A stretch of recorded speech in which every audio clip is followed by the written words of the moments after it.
Today, we're gonna be trying to get some cinematic shots with the new Crane M3 gimbal. I'm gonna be using the ZV-E10 with a couple different configurations of lenses and do some behind the scenes type of shots so that you guys can see or hear what I'm thinking about while I'm trying to get each shot. I'm also gonna use different lenses on the ZV-E10 and I'll explain to you what my motivations are for using each lens. Let's see how good this gimbal is, how smooth it is, and by the end of this video, hopefully it helps you know if you want to purchase it or not. This video is more for you to see how smooth this gimbal is in case you're interested in picking one up. Zion was nice enough to send me out this gimbal, so I'm ready to go take it out to the field and test it out to see how cinematic I can make this footage look and how smooth it looks. Thank you guys so much. You're welcome. Take care.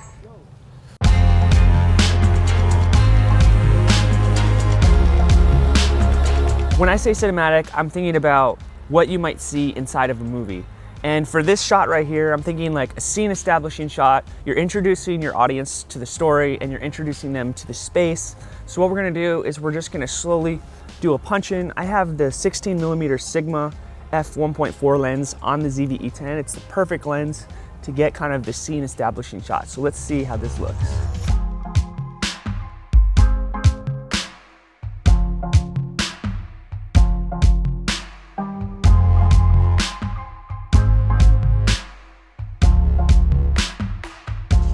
What I can see for that type of shot is where you might see a title or the introduction to a movie.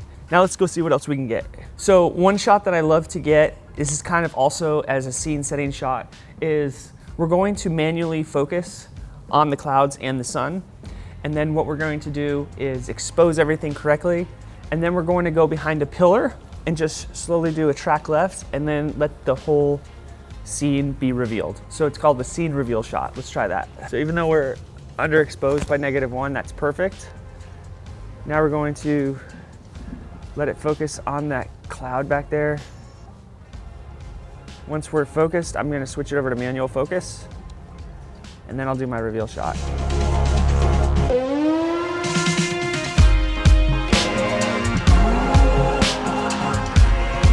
Beautiful.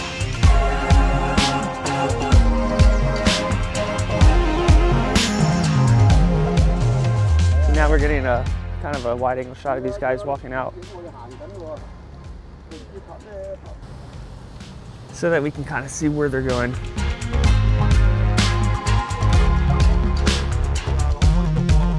Oh yeah, that's a good shot. Thank you so much.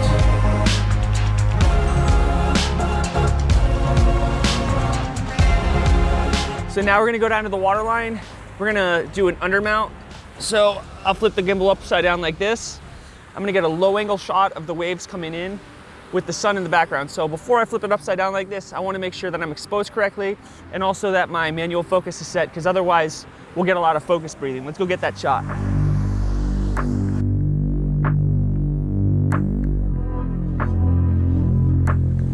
So I'm just trying to keep the sun in the same position, that way you can tell we're moving, otherwise it would look like we're just sitting still. Oh man, that looks good. Oh geez.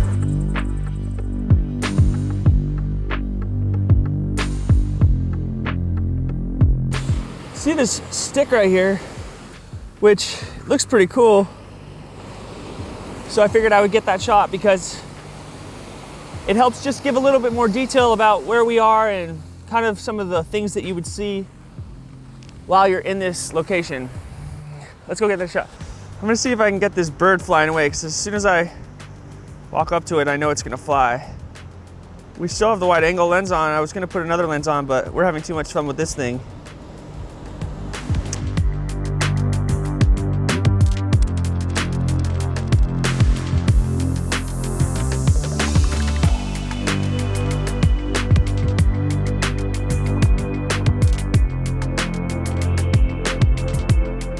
So all those shots were shot in 24 frames per second so that we could shoot in 4K.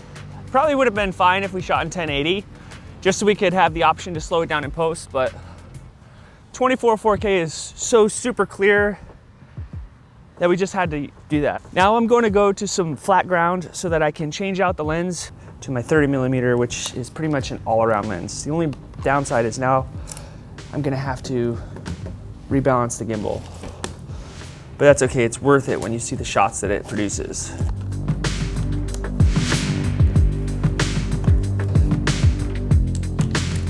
I set up the Arca mount Swiss plate on the gimbal and camera, so it makes it a lot easier to balance when you're switching out lenses and cameras quite a bit, which we're gonna be doing today. And these motors are so strong that it doesn't have to be 100% like it did with the Crane M2. But as long as it's close, then these motors can handle it. I also found when I have lighter lenses on my cameras, the Crane does a vibration, but all you have to do is go into the settings and turn the parameter for the motor to low, and that takes care of that. Okay, let's go. Now I have the 30mm Sigma f1.4 lens on the ZV-E10, and I see this leaf right here, and it's like the only leaf on the entire tree that I can see that has a nice sun ray on it. So I'm gonna expose correctly, which means I'm gonna have to underexpose all that stuff, and I'll expose for this bright part of the leaf. And then I'll go ahead and lock it into manual focus. And then I'll just do kind of like a turnaround shot like this to see how smooth the Crane M3 is. So rather than put it to manual focus, I'm just gonna touch screen it, because that way it can adjust focus as I turn around the leaf. And I think for this shot, I'm going to switch it over to 1080, 120, so I can slow it down in post.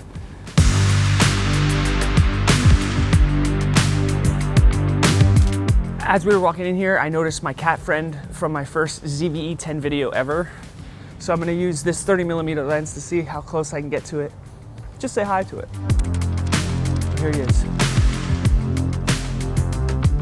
I'm gonna go ahead and switch it over to program auto because I don't have enough time to adjust the exposure.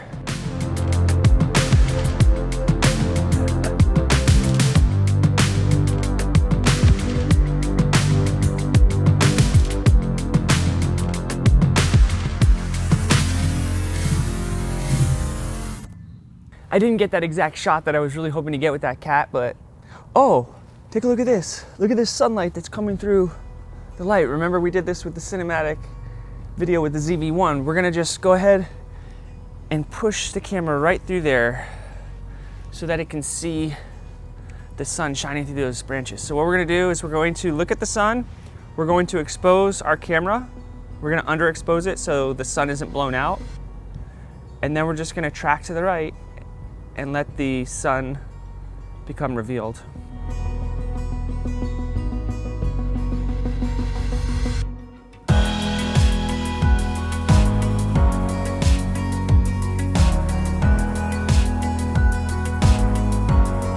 Now we're putting the 56mm lens on the ZV-E10. Normally I wouldn't recommend putting such a high millimeter lens with the gimbal, but this will give us the ability to punch in a little bit further and also be able to tell how smooth the gimbal really is. Okay, let's go get the shot. I'm gonna get some boats. So I have the 56mm Sigma f1.4 lens on the ZV-E10, and I'm gonna use this lens to get us really close to these boats as they're coming in and out of this inlet. Let's see how close I can get to them. I also have the active stabilization on, that way I can get a little bit more punch with this 56mm lens.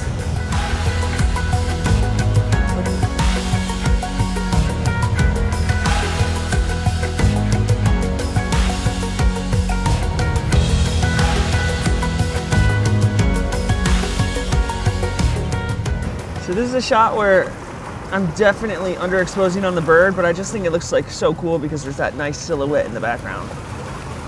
I'm also shooting at 120 frames per second so I can slow it down if I want in post. You'd almost think that bird is fake.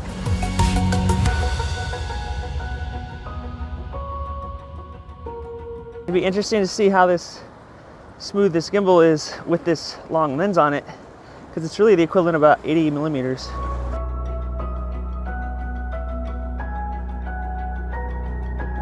As we talked about in the beginning with the Crane M2, you used to have to remove the entire camera and the base plate just to be able to change out the battery. and the SD card. But with this new gimbal, they give you a quick release plate where you can just attach it to the bottom of the camera and then slide it on and off. Even though they give that, I still use the Arca Swiss plate because that gives me the ability to interchange different cameras quickly, and I don't have to remove the base plate. So it's just something to remember, but so far I'm in love with this gimbal. Let's go see what else we can get. One thing that I love about this gimbal as well is it's quick charge. So you can charge it for about 2 hours and it lasts 8 hours. I don't see myself ever using a gimbal for more than 8 hours, but it's nice to be able to just plug it in and charge it for 2 hours and have it for the whole day. Now that we're done with filming, I just want to go over these lenses, which ones I used and why I used them, just to kind of recap on what motivated me to use each lens. So firstly, we had this Sigma 16mm lens, and we used that for scene establishing shots to kind of give the audience an idea of where they are in space. Now, this Sigma 16mm is pretty heavy, so when I put it on the ZV-E10, it was pretty top heavy, so I had to bring the ZV-E10 all the way back so that the motors didn't get overpowered on the gimbal. But overall, it handled it really well. Then I used the 30mm Sigma lens, f1.4, and that's kind of your all-around, you can use that for pretty much anything. Close-up shots, landscape shots, and we use that lens to add to the story. Now, if I was to only buy one lens out of these 3 lenses, it would definitely be the 30mm, just because it is your all-around lens. And then finally, we used the 56mm lens to get close-up shots of the boats and the birds and whatever else we could find out on the shoreline. Now, all of these are 1.5 times crop factor, so the 56 is really about 80, the 30 is really about a nifty 50, and the 16 is somewhere between like 24 and 30mm. So you really do get a little bit more punch in. That's why I wasn't really keen on using the active stabilization inside the camera, because I wanted to keep it as far back as possible, especially with that opening vlog shot that I used the 16mm lens. All right, so that's it. Hope you guys enjoy that. Now I'm gonna show you the cinematic sequence so that you guys can see the whole thing come together. Until the next video, I'm Film with Joe Alliance. Peace.